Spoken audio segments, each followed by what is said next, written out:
The city of Pompeii was nestled near Naples and was a thriving establishment until it met its demise in 79 AD. Speculations have run wild since then, in an attempt to guess the correct time when it was destroyed. While some think it to be August, others point their fingers at October. Let us know in the comments which date is accurate. We will discuss this further in the video and tell you the correct date. Let us know if you guessed it right in the comments. Moving on with the introduction. The city was rich in variety and was mostly composed of an urban population with modern practices at the time. More than that, it was full of Roman culture and a bustling center for trade. The streets were lined with grand villas, busy marketplaces, public baths, and much more. The public baths were categorized into 3 sections. One was where the men took hot and cold baths, the other for women, and one for the elite men who had access to a private bath in a smaller tub. Temples and multiple other shrines of the era showcased the architectural and social sophistication of the era. A pantheon of gods was worshipped at the time, and inspiration came from Greek gods of mythology, including deities like Zeus and Hercules and Apollo. Apart from that, gladiators and wrestlers had contests including bloody battles and wild animal hunts which took place in public stadiums and were attractive to the public. It often got a lot of attention from the locals, and even mass executions took place on the ground. From there, the city could have gone anywhere in terms of the path of growth. However, it met its unfortunate demise when Mount Vesuvius erupted and destroyed everything. A supposedly lost city was recently discovered by archaeologists.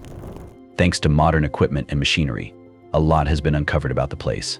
And these are not just random findings. These discoveries at Pompeii's Regio 9 shocked the world.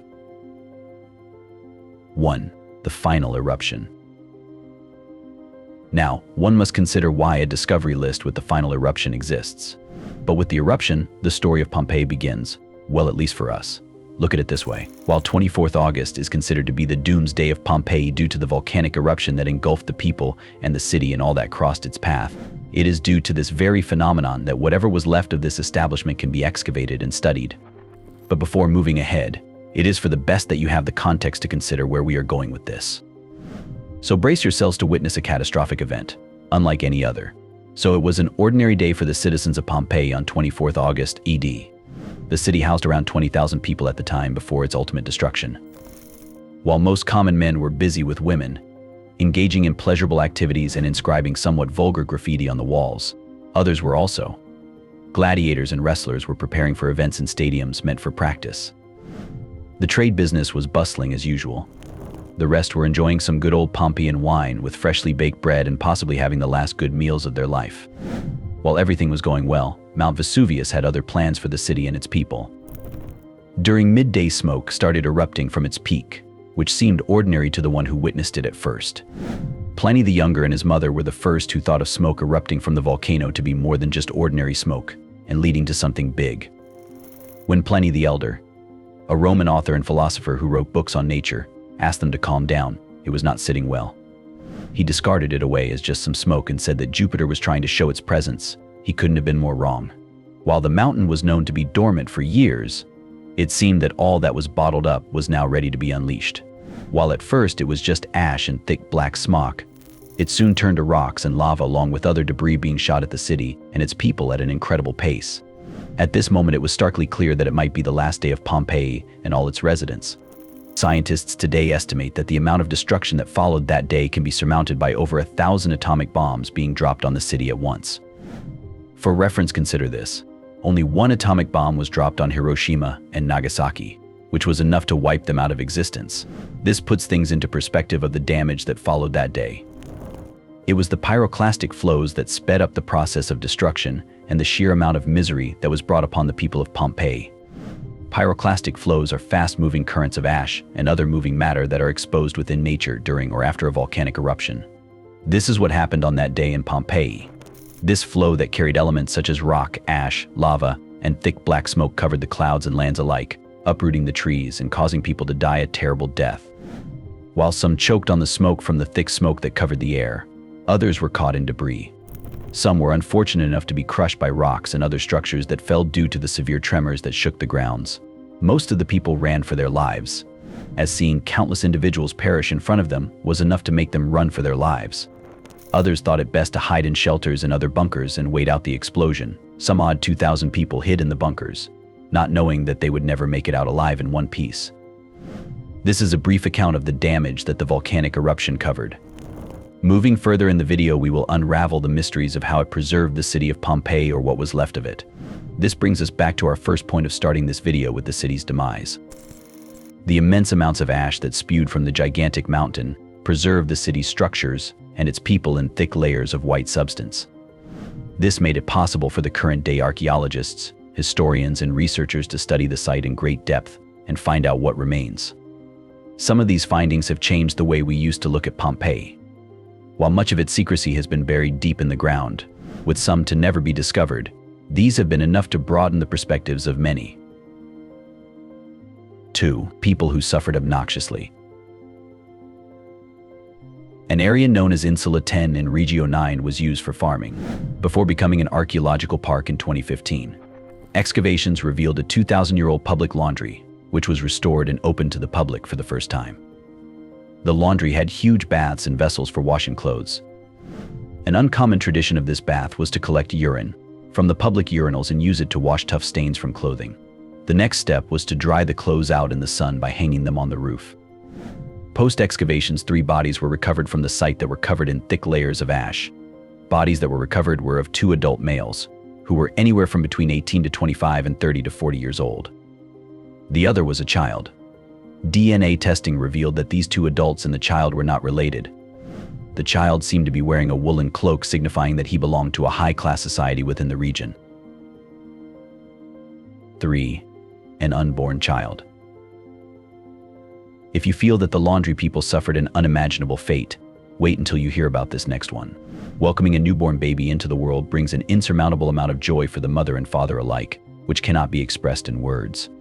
But just understand what the mother must have gone through when she gave birth amid the destruction going around her, only to realize that the baby would not even last a moment.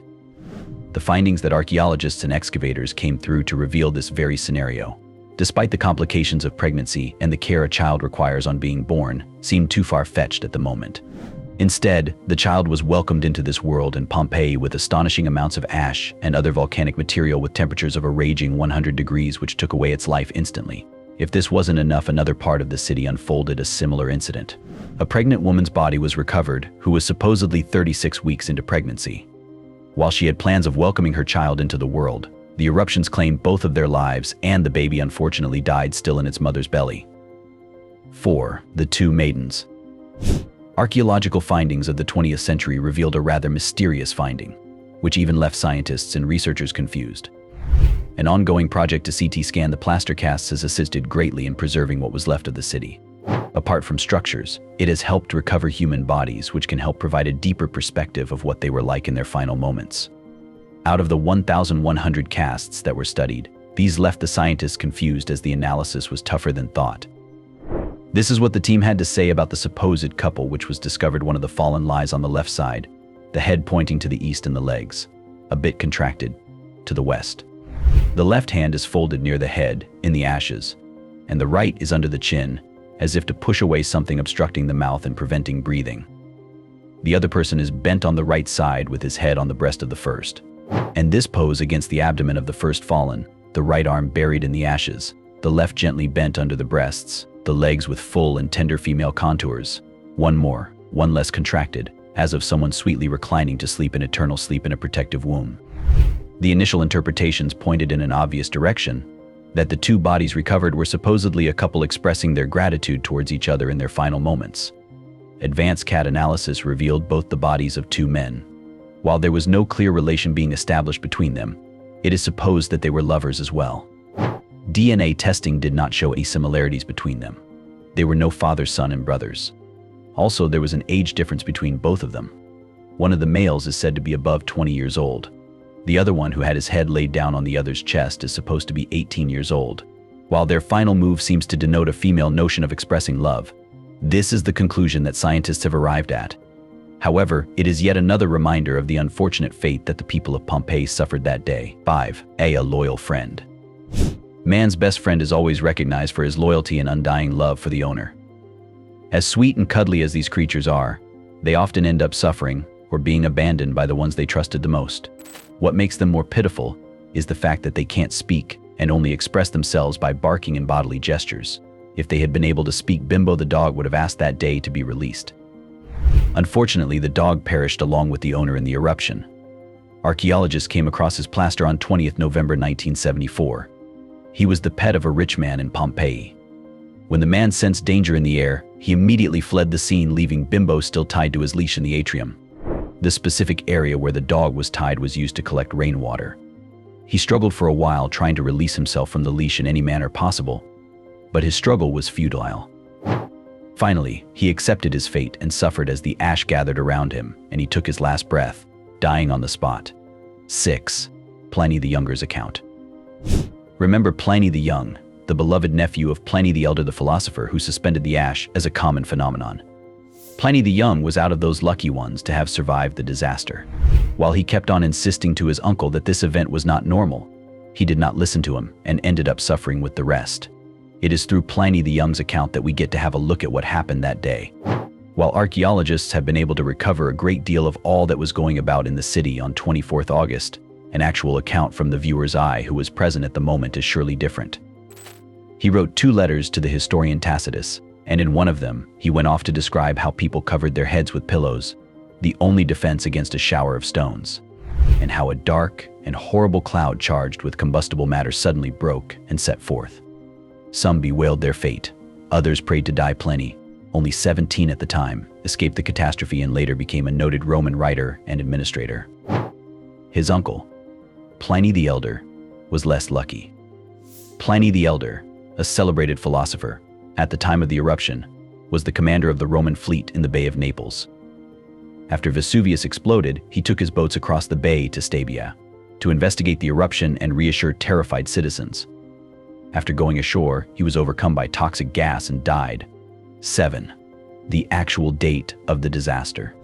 In recent years, scholarly debate has arisen over the precise date of Mount Vesuvius's eruption in 79 CE, which famously destroyed the ancient Roman cities of Pompeii and Herculaneum.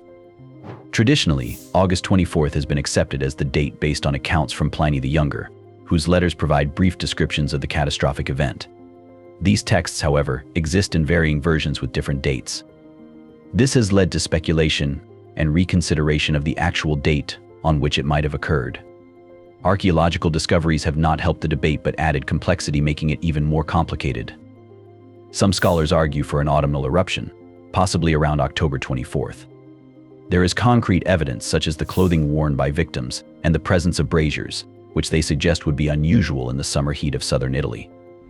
Scientific analyses have also contributed conflicting evidence, while studies of ancient fish sauce garum production support an August date due to seasonal fish availability. Botanical and atmospheric studies suggest conditions more consistent with autumn. Recently excavated artifacts, which have included a graffito dated to mid-October, have further fueled discussions about the eruption's timing. This graffito, discovered just days before the traditionally accepted date of August 24th, has raised questions about the accuracy of historical timelines and interpretations. The ongoing reevaluation of these historical and scientific findings underscored the challenges inherent in reconstructing ancient events. Each piece of evidence, literary, archaeological, scientific, contributes to a complex narrative of one of antiquity's most distinguished disasters, which has prompted a deeper understanding of the past. 8. Ghostly sightings at excavation sites. Tell us that you saw it coming from miles away. Honestly, we did. History has had many places that were destroyed to such an extent that it left future generations and witnesses to question, even if life existed there in the first place. Something similar happened with the ancient city of Pompeii.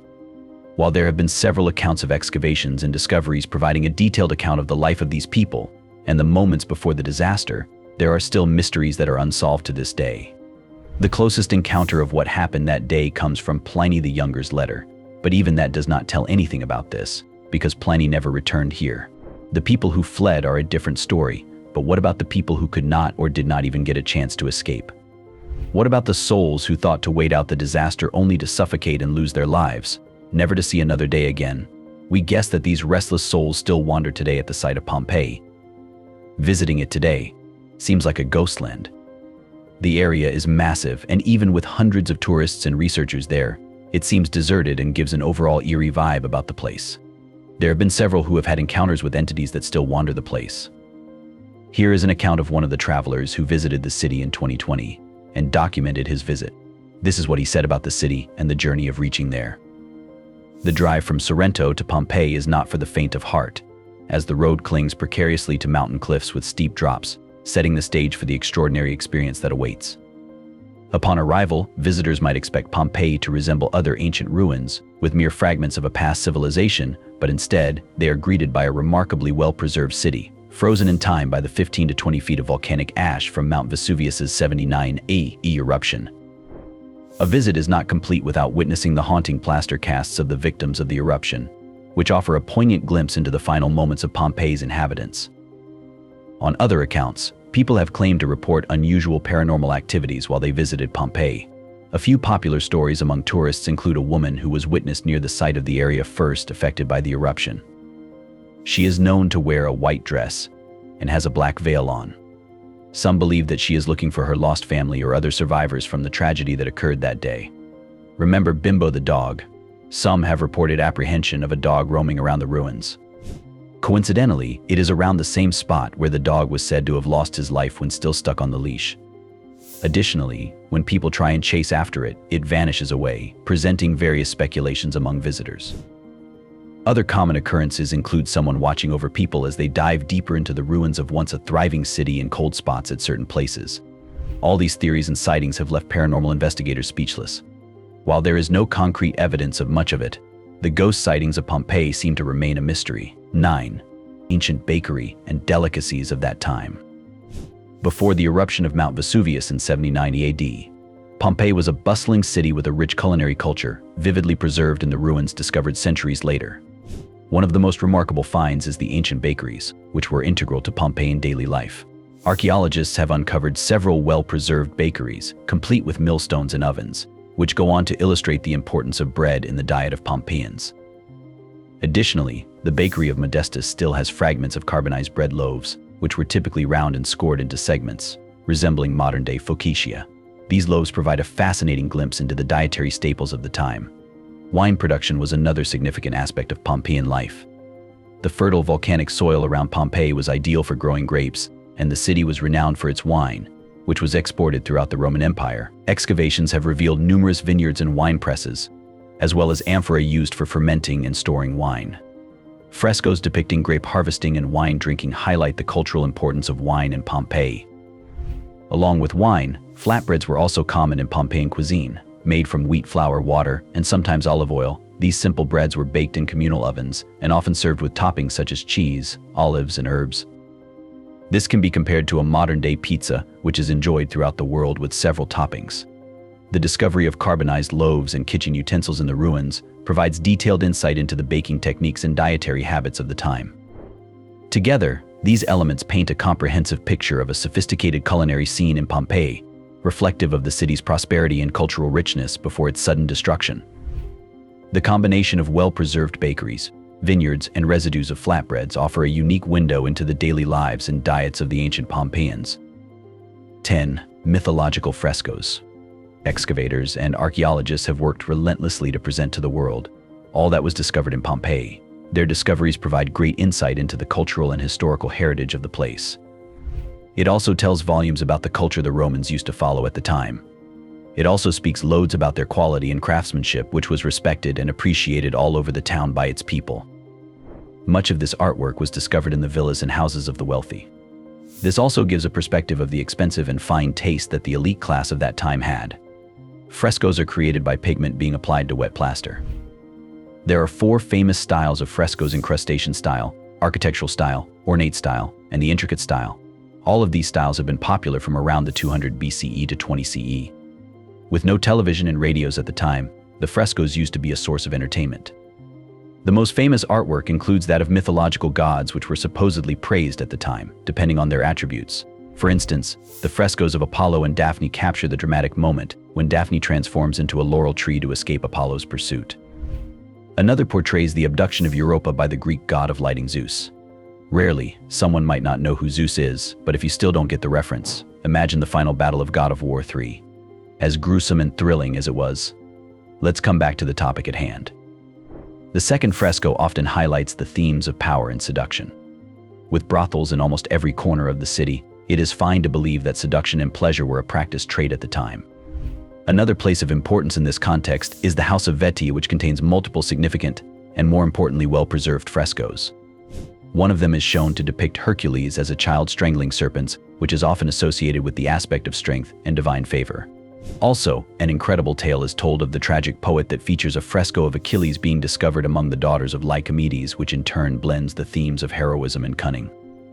These artistic findings go on to provide mythological folklore beliefs in the artisanal work of the time. Additionally, it offers a unique window into Roman interpretations of Greek mythology.